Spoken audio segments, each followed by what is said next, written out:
All right, so we have talked about the key states that will determine the election outcome in a way. What about the key issues? Now, this entire election cycle saw issues like the economy, immigration, abortion, foreign policy, of course, dominating the campaign. But here's the twist. It may not be the big issues that ultimately swing the election result. Instead, it could be a group of voices, the undecided voters, as they are called, the hidden and Arab American voters who end up tipping the scales, perhaps, and decide who win the contest, maybe. Let's start off with the undecided voters. Both Harris and Trump have reportedly desperately sought the support of this shrinking yet powerful group. Who are these undecided voters? Why are they called that? Well, the polls cannot quite capture them. Are they the white working class voters who reportedly pushed Trump to victory in 2016? Or are they young, diverse voters who might be drawn to Harris? No one can say for sure, and that is what makes them crucial. Both campaigns, in fact, reportedly scramble to find a message that resonates with all of them, and that's the challenge. As per reports, Harris has leaned hard on the fate of democracy appeal, contrasting her vision for the country with Trump's combative rhetoric. As per reports, Trump, on the other hand, has reportedly kept his base energized, sometimes using inflammatory language that stirs up his most loyal supporters. But again, will that be enough? As per reports, these late and undecided voters have leaned towards Trump in the last two elections, but could this time be different? And then there's another crucial faction, moderate Republicans who may not favor Trump but still lean conservative. As per reports, in fact, Harris has tried to capture this group by appealing to country over party. She has secured high-profile endorsements, in fact, from Republicans who oppose Trump, like Liz Cheney, Dick Cheney. But could these endorsements end up making a difference? Will they cross party lines this time, or will the party loyalty win? Also, let's not overlook Arab American voters, of course, particularly in the swing states like Michigan. Reports say the ongoing Gaza and Lebanon situation has left many Arab Americans dissatisfied with the Democratic Party, with Biden's stance on Israel, Palestine, Lebanon reportedly causing significant backlash. Reports also say while Biden is not on the ballot, that dissatisfaction seems to have trickled down to Harris, who now faces that critical challenge, winning back this disillusioned segment of voters. Recent polling, in fact, showing a dramatic shift. Trump reportedly now leading Harris among Arab Americans. Very significant, a group that overwhelmingly backed Biden just 4 years ago. As per a recent poll from a Saudi Arabian newspaper, Arab News, and YouGov, a British market research company, Trump is leading Harris among Arab Americans 45 to 43. That's a stark reversal from 2020, when Biden led Trump by 24 points, and especially 2016, when Hillary Clinton led Trump by 34 points. Now, this shift could reportedly prove decisive in states, especially the swing states, where every single vote could make a difference. So the power may not just lie with the vocal majority, but also with those who are harder to predict. The undecided, the quiet Republicans, Arab Americans, who perhaps feel let down by both parties, will they break away from tradition, or will they stick with the status quo? This election may just come down to who can sway these silent yet powerful voices. At this point, let's just take a step back and get in further perspectives from our special guest joining us on the broadcast, Ambassador John Bolton, former United States Ambassador to the UN and former Assistant to the President for National Security Affairs. Thanks very much for joining us on the broadcast. If I can ask you right at the outset, if you were to summarize how different the White House would be under the two candidates, according to you. Well, I think there'd be significant differences to start with Harris, though. I think the best you can predict is that her administration, at least for a year or so, would be very much like the Biden administration. And the new advisors she'll bring in will be part of the Democratic establishment. So different events in the world or domestically will cause presidents to go in different directions. But one of the things many people here say is that if Harris were elected, she would be Barack Obama's fourth term, as in many ways Joe Biden, Barack Obama's vice president, was Obama's third term. Trump is a lot harder to predict because he doesn't have a philosophy.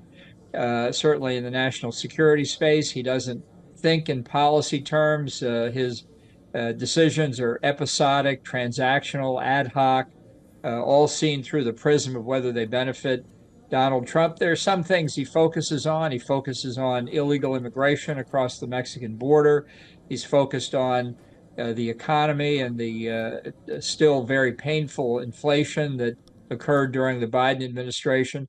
But these are issues that he's used throughout his career, and it really it doesn't tell you that much about the direction he'll go. Most Republicans hope and think that he will behave like a traditional Republican in terms of lower taxes, less regulation, appointing conservative judges. That may come true, but with Trump, you just never know. Speaking of Trump specifically, do you see him actually being able to end the Ukraine war, for example, if he wins? How do you assess Harris's stance on the war? Well, I think Harris will be essentially like Biden for the foreseeable future for the reasons I just said a moment ago.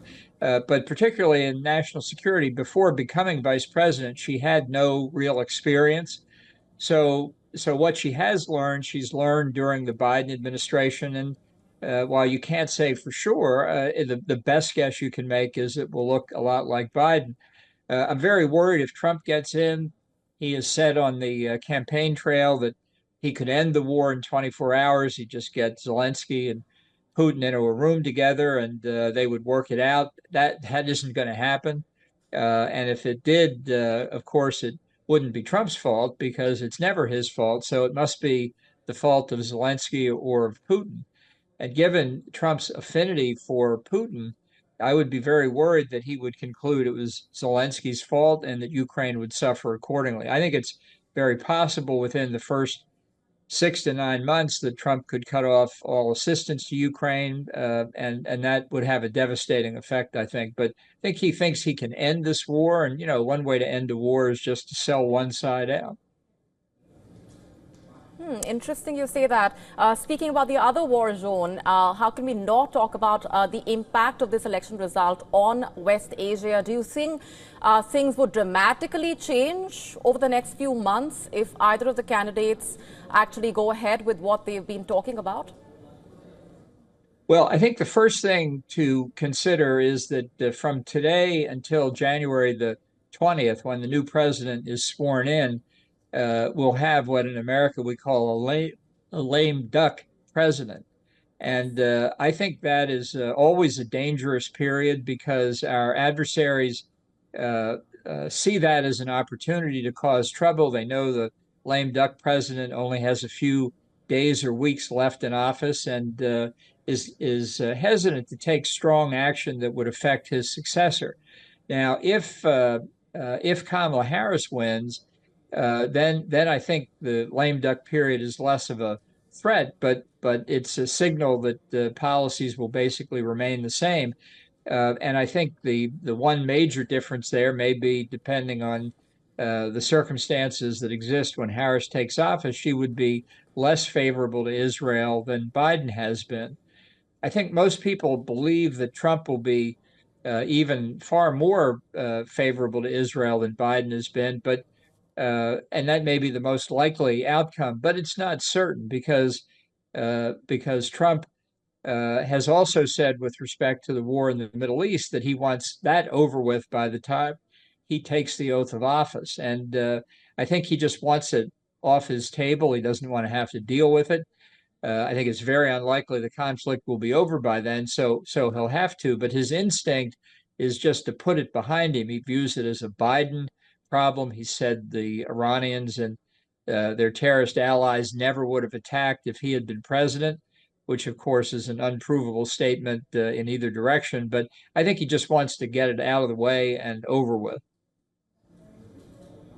And who, according to you, is the best choice for India?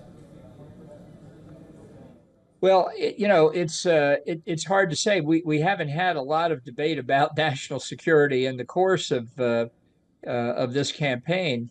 I think that Trump believes he has a good personal relationship with Prime Minister Modi, but we did not have in the Trump administration really the kind of extended strategic discussions, either bilaterally or through the Asian Security Quad, that I wish we had had. We had a lot of discussions about what was wrong with trade relations, but not really discussions at the strategic level. Again, Harris has been part of the Biden administration. Biden has, I think, worked to help strengthen the Quad to make it a more important decision-making forum. So my guess is that Harris would follow that approach and would prize meetings with Quad members, again, one-on-one or in a group, very highly. All right, Ambassador Bolton, we're leaving it there for the moment. Thanks very much for joining us on the broadcast.